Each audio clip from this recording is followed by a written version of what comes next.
Hello guys, कैसे हो आप सब। I hope you all are good. आज की क्लास हमारी होगी जो हमारा टीजीटी इंग्लिश एचटेट का सिलेबस रहता है उसके ऊपर होगी। इंग्लिश का सिलेबस यहाँ मैं आपको बताऊंगी जो बेस बनाकर जो मैंने 2017, 18 और 19 के जितने भी एचटेट हुए हैं 3, 4, तो उनको बेस बनाकर आज का सिलेबस आपके लिए बनाया है जो काफ़ी हेल्पफुल और बेनिफिशियल रहेगा आपके एचटेट को क्लियर कराने में। तो गाइज यहाँ मैंने जितने भी टॉपिक्स बनते हैं हमारे लिटरेचर एज वेल एज जो अदर पोर्शन रहते हैं हमारे सब्जेक्ट स्पेसिफिक में, ठीक है, जो कि क्या है हमारा सब्जेक्ट इंग्लिश।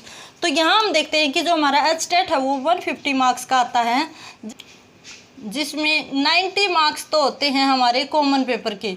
कॉमन आप जानते हो जो कि जितने भी HSSC के एग्ज़ाम होते हैं उनका जो कॉमन पेपर होता है जिसमें 5-6 सब्जेक्ट होते हैं तो वो एक जैसा ही होता है, उसका जो लेवल है वो भी सेम सा ही रहता है। तो यहाँ जो कॉमन पेपर है उसका तो आपको पता ही होगा।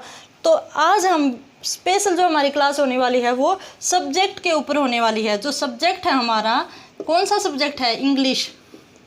इंग्लिश सब्जेक्ट को लेकर आज मैंने क्लास बनाई है जो काफ़ी इम्पोर्टेंट हो गया आपके लिए। और यहाँ मैंने जितने भी हमारे कंटेंट मिलते हैं या फिर एग्जामिनर द्वारा पुट किए जाते हैं एचटेट के एग्ज़ाम में, चाहे वो टीजीटी का हो या पीजीटी का हो, तो उसी को ध्यान में रख के आज का सिलेबस मैंने बनाया है जो कि काफ़ी हेल्पफुल रहेगा। लिमिटेड है और आप इसके अकॉर्डिंग चलोगे तो आप जो एचटेट है उसको क्रैक भी कर पाओगे। ओके गाइज, तो यहाँ हम देखते हैं कि जो हमारा एचटेट है उसमें जो हमारा सब्जेक्ट स्पेसिफिक रहता है वो कितने मार्क्स का रहता है? 60 मार्क्स का रहता है। जहाँ हम 60 मार्क्स में हम बात करेंगे तो किस किस की बात करेंगे? सबसे पहले तो हमारा आता है इंग्लिश लिटरेचर। इंग्लिश लिटरेचर आता है। फिर हम जो दूसरा कंटेंट मेजर कंटेंट है जहाँ से हमारा जो एग्जामिनर है वो क्वेश्चन पुट करता है तो वो रहता है हमारा एनसीईआरटी है, वहाँ से सिलेबस उठा के देता है स्टेट में। और थर्ड नंबर पे हमारा रहता है ग्रामर। क्या रहता है? ग्रामर, जहाँ से बहुत ज़्यादा क्वेश्चन पुट किए जाते हैं। अब मैं आपको मार्क्स का डिवीज़न करके बताती हूँ। तो हमारे जो लिटरेचर रहता है वहाँ से नियर अबाउट 10 से 12 क्वेश्चन पुट किए जाते हैं। इतने ही मार्क्स का जो हमारा पेपर है उसमें आते हैं। तो हम देखते हैं कि जो टीजीटी का सिलेबस रहता है उसमें लिटरेचर से काफ़ी कम क्वेश्चन उठाए जाते हैं। तो यहाँ पे जो डोमिनेटेड पार्ट रहता है हमारा स्टेट का वो ग्रामर है और एनसीईआरटी है। एनसीईआरटी है वो गाइड 6 to 8 क्लास की है। 6 to 8 क्लास की अगर आप एनसीईआरटी कर देते हो तो आप यहाँ से अपने मार्क्स फुल लेके जाओगे। अब लास्ट रहता है हमारा ग्रामर का जो 30 to 35 मार्क्स कंटेन करता है। तो यहाँ गाइज हम तीनों के 1 by 1 हम डिस्कस करेंगे कि इंग्लिश लिटरेचर से कहाँ से क्वेश्चन पुट किए जाते हैं और एनसीईआरटी है वहाँ किस टाइप के क्वेश्चन पूछेगा एग्जामिनर और ग्रामर के कंटेंट कौन कौन से हैं। तो गाइज सबसे पहले हम बात करेंगे लिटरेचर की। तो लिटरेचर है वो बेसिकली कहाँ से शुरू किया जाता है? एलिजाबेथन एज से। एलिजाबेथन एज या फिर हम इसे कह सकते हैं शेक्सपियर की एज। और इसमें जो मेजर डोमिनेटेड जो हमारे राइटर हैं वो कौन कौन से हैं? शेक्सपियर, फिर उसके बाद हैं मिल्टन। 8-10 ही राइटर ऐसे हैं जहाँ से एग्जामिनर क्वेश्चन पुट करता है, वहीं से घुमा फिरा के क्वेश्चंस देता है। तो हम हमारा जो शेक्सपियर है उसके लाइफ से रिलेटेड भी कुछ फैक्ट करेंगे, जैसे कहाँ इनका बर्थ हुआ था और इनको क्या बोला जाता है। और इनका कई बार इनका पूछ लिया जाता है कि इनका बर्थ कब हुआ था। जो डेट है इनके बर्थ डेट वो भी पूछ ली जाती है, क्योंकि उसमें किसी ने 23 अप्रैल माना है और किसी ने 26 अप्रैल और किसी ने 24 अप्रैल माना है। तो यहाँ कन्फ्यूज़न के मारे ये भी क्वेश्चन पुट कर दिया जाता है। और मिल्टन, शेक्सपियर, फिर उनके बाद है बेन जॉनसन के बाद अलेक्जेंडर पोप। ये इम्पोर्टेंट हमारे राइटर रहते हैं। फिर इसमें एक और नाम आता है एडमंड स्पेंसर। एडमंड स्पेंसर है, यहाँ से ये पूछ लिया जाता है कि इन्होंने एक स्टेंजा दिया था तो उस स्टेंजा का क्या नाम था। शेक्सपियर और एडमंड स्पेंसर के राइम स्कीम भी पूछ ली जाती है। जो पोप है, इन्होंने कौन सा कपलेट यूज़ किया था। तो ये बातें भी पूछ लेता है एग्जामिनर, क्योंकि लिटरेचर की थ्योरी है ना, वहाँ से भी क्वेश्चन पुट कर लेता है एग्जामिनर। अब आती है हमारी रोमांटिक एज। रोमांटिक जो एरा है वहाँ से मोस्ट डोमिनेटेड पोइट और राइटर कौन है? William Wordsworth. विलियम वर्ड्सवर्थ एक नेचर पोइट हैं, राइटर हैं, हम कह सकते हैं बेसिकली पोइट ही हैं, जिन्होंने नेचर के ऊपर बहुत कुछ लिखा है। विलियम वर्ड्सवर्थ के नेम पूछ लेते हैं, poet of nature, poet of love, ठीक है।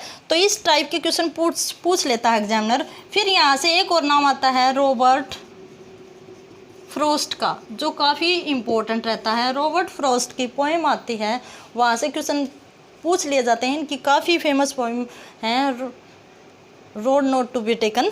तो इस प्रकार की जो इनकी पोएम्स रहती हैं वहाँ से क्वेश्चन पुट कर लेता है। और एक और रहता है वोल्ट विटमैन, वोल्ट विटमैन। फिर आते हैं यहाँ पे सिडनी साउदी।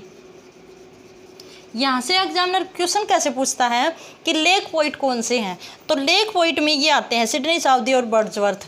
तो यहाँ से भी क्वेश्चन पूछता है। तो कहने का मतलब क्या है, ये ही राइटर भी आप इनका ओवरव्यू ले लोगे, जैसे ऊपरी तौर पे भी आप इनको लर्न कर लोगे, देख लोगे, तो भी आपके जो 10 मार्क्स हैं लिटरेचर के वो कहीं नहीं जाने वाले, क्योंकि यहीं से एग्जामिनर कुछ क्वेश्चन पुट कर देता है।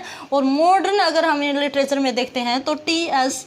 इलियट का नाम आता है, टी.एस. इलियट से क्वेश्चन पूछ लिया जाता है, ठीक है गाइज। उनका एक बहुत बड़ा वर्क रहा है दी वेस्टलैंड, तो वहाँ से क्वेश्चन पूछ लेता है एग्जामिनर।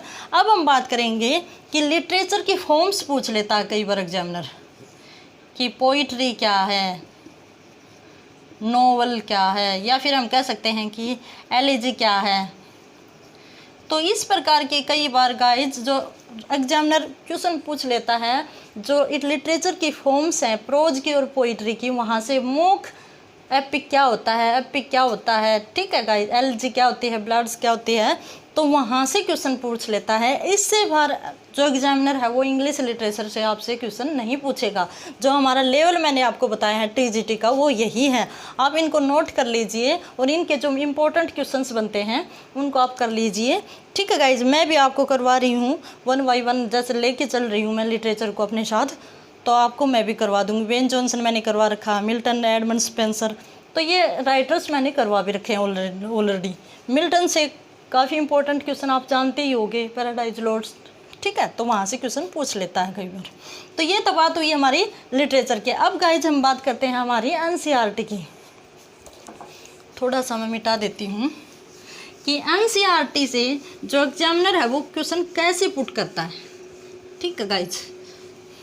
तो एनसीईआरटी हमारी मैंने बताई 6 to 8।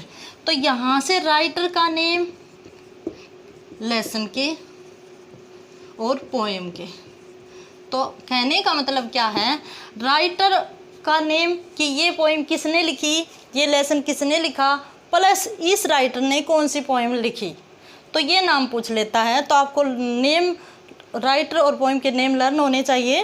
फिर दूसरी बात आती है जो पोएम और जो लेसन रहते हैं इनकी समरी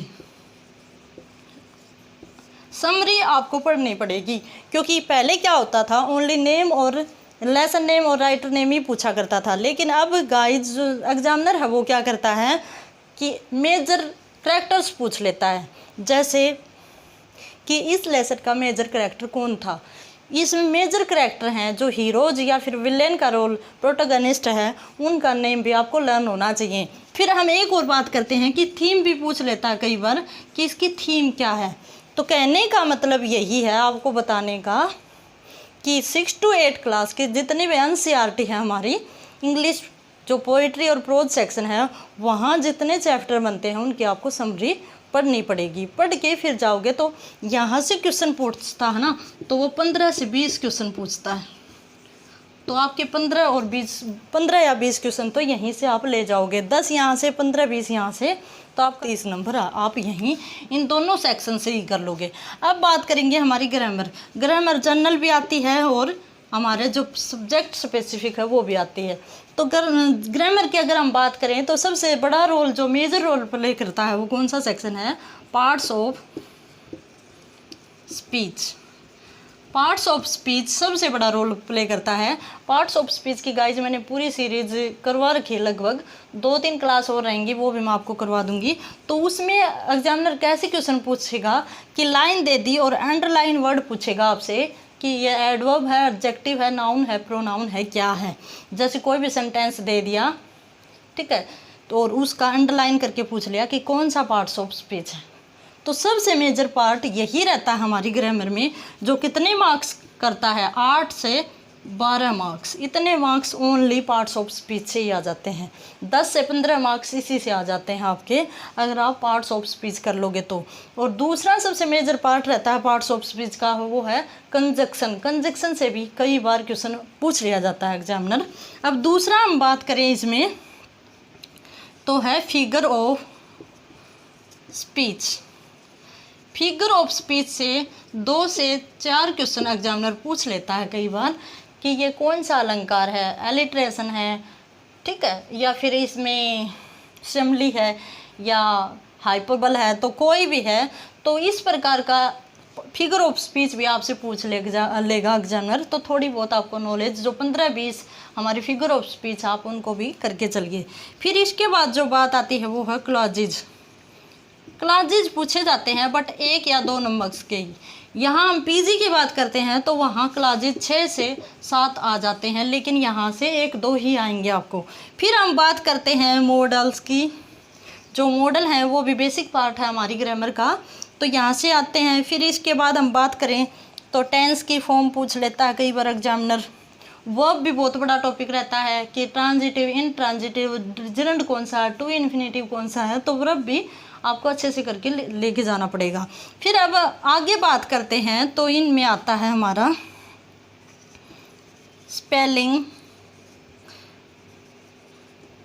मिस्टेक। जो स्पेलिंग मिस्टेक है वो भी पूछ लिया जाता है, नंबर भी पूछ लिया जाता है। पिछली ईयर पे एक नंबर पूछ रखा था कि इसमें इसका जो एग्जैक्ट सही नंबर है वो बताना, ठीक है, बिल्कुल सही नंबर है वो बताना। तो नंबर से भी क्वेश्चन पूछ लिया जाता है। फिर हम बात करते हैं प्रीफिक्स और स्फिक्स की, कि एग्जामिनर ऐसे करेगा कि प्री लगा के एक मीनिंगफुल आप वर्ड बताना है। प्री जैसे किसी वर्ड में प्री ऐड करके आपको क्या बनाना है, मीनिंगफुल वर्ड बनाना है। तो ये हुआ हमारा प्रीफिक्स। या फिर स्फिक्स दे देगा, OUS लगा के मीनिंगफुल वर्ड बनाना। तो आप उनको 4 ऑप्शन में से एक चूज करना है। फिर अगर हम बात करें तो वॉइस से एक आधे क्वेश्चन पूछ लेता है एग्जामिनर। वॉइस के बाद हमारे रहते हैं नरेशन। नरेशन से भी कई बार क्वेश्चन पूछ लिया जाता है एग्जामिनर। और फिर उसके बाद बात करें तो सेंटेंस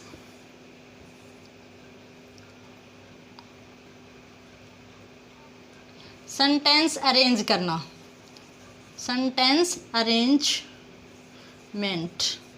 या सेंटेंस में एरर निकालना। तो इस टाइप के क्वेश्चन कई बार एग्जामिनर पूछ लेता है। कई बार क्या होता है, हमारा जो सेक्शन रहता है इसमें 1 से 2 कंप्रीहेंशन भी पूछ लेता है एग्जामिनर। 1 से 2 कंप्रीहेंशन भी आ जाते हैं। तो गाइज कंप्रीहेंशन की भी थोड़ी बहुत प्रैक्टिस करके जाना। एक पूछा था शायद पिछली बार, तो ये इसका डेफिनेट तो है नहीं, लेकिन कंप्रीहेंशन पूछ लेता कई बार एग्जामिनर।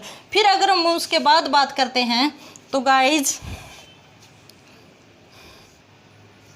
होमोफोन्स। होमोफोन्स मीन्स क्या होता है, एक जैसे वर्ड दे देगा जैसे एग्जामिनर एडवाइस और एडवाइज। तो इनमें आपको डिफरेंस क्रिएट करना है कि कौन सा नाउन है, कौन सा एडजेक्टिव है, या फिर ऐसे ही पूछ लेगा कौन सा एडवर्ब है या कौन सा एडजेक्टिव है। तो डिफरेंस देखना है आपको, कौन सा नाउन है और कौन सा एडजेक्टिव है। तो डिफरेंस क्रिएट करने के लिए आपको क्या होना चाहिए, होमोफोन का चैप्टर भी आपको लर्न होना चाहिए। कंजक्शन का चैप्टर बड़ा मस्त है, आप उसको भी करके चलिए। वहाँ से भी 1-2 क्वेश्चन अवश्य ही पूछ लेता है। कहने का मतलब यही है गाइज, पार्ट्स ऑफ स्पीच सबसे इम्पोर्टेंट टॉपिक रहता है हमारी इंग्लिश ग्रामर में, जहाँ हम 30 to 35 क्वेश्चन या मार्क्स ऑब्टेन करते हैं। तो गाइज यही हमारा जो सिलेबस था वो है, शायद मैंने आपको कवर करवा दिया है। अब भी कोई एक आधा पार्ट या हम कह सकते हैं कि कोई कंटेंट टॉपिक बचता है तो मैं उसको डिस्क्रिप्शन बॉक्स में डाल दूंगी, आप वहाँ से कर लेना। ओवरऑल मैंने TGT इंग्लिश का सिलेबस आपको करवा दिया है, बिल्कुल ईजी है, स्टेप बाय स्टेप आप चलना, ठीक है गाइज। अब आप क्या करोगे, जो स्ट्रेटजी मैं आपको बताऊं तो आप क्या करोगे कि समरी पढ़ लेना, क्योंकि अभी तक कोई भी नोटिफिकेशन और फॉर्म नहीं अप्लाई किए हैं, तो आप समरी पढ़ लो 6 to 8 क्लास की, या फिर इसके साथ साथ इंग्लिश लिटरेचर के जो मैंने 10 to 12 जितने भी राइटर बताए हैं, तो उनके आप क्या करोगे, नोट्स बना लो, हल्के हल्के क्वेश्चंस लिख लो, या फिर उनके कोई भी, जैसे शेक्सपियर है तो उनके हमें लाइफ जो हिस्ट्री है उसका भी पता होना चाहिए, तो आप अपने नोट्स तैयार कर लो। फिर हम जो प्रैक्टिस है, जितनी भी हमारी ग्रामर होती है वो तो प्रैक्टिस से ही आएगी, तो इसके प्रैक्टिस सेट्स कर लो, और इसी से आप क्या कर पाओगे, एचटेट है वो 21 का आप 100% क्लियर कर पाओगे, जो 2021 है। और आई होप आपको मेरा बताया हुआ सिलेबस अच्छा भी लगेगा और आपके लिए बेनिफिशियल भी रहेगा। और अगर आपको मेरी क्लास पसंद आए तो इसको लाइक और सब्सक्राइब ज़रूर करना।